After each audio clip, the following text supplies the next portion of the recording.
عن انتهى السنة؟ والنبي انت مش مكسوف وانت بتقول؟ اعمل ايه طيب يعني؟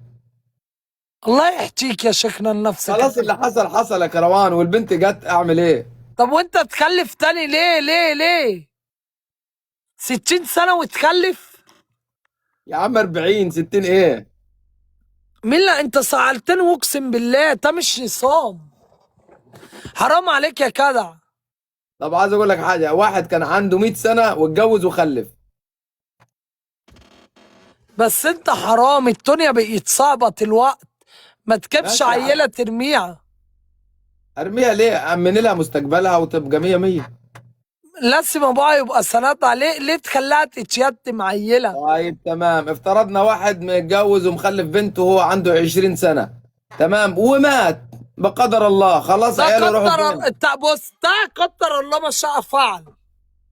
اه طب وانت اما يعني انت عارف انا هموت امتى؟ انت عارف ان انت راجل كبير وكلها كام سنة وتتوكل على الله، تجيب لي طفلة سنة؟ ده كلام؟ طيب تمام. لا مش متفق معاك. ماشي، اخوك اسامه عنده كام سنه؟ اخويا اسامة؟ لا انا عندي اخت اصغر من اسامة. عندها كام سنه؟ 15 سنة.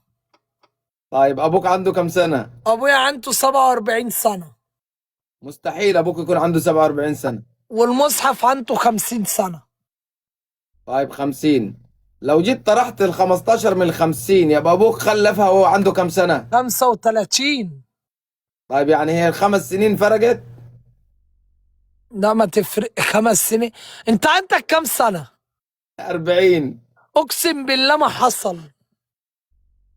طب انت بتقسم لله كذب، انا بوريك. والمصحف ده لو انت عندك 40 سنة وبعت لي صورة بطاقتك على الواتس، قسما بالله حلك قسم لانسى ارمي لك اساتين دلوقتي.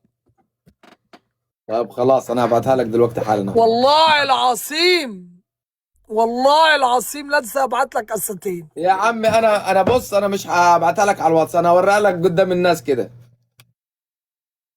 وريحنا وانسى ابعت لك اساتين دلوقتي.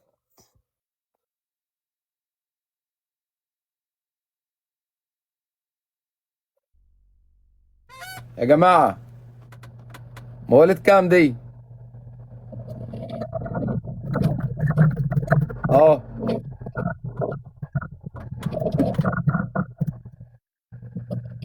خد لقطة شاشة يا ابني. لا كده كلامه صح. اه مولد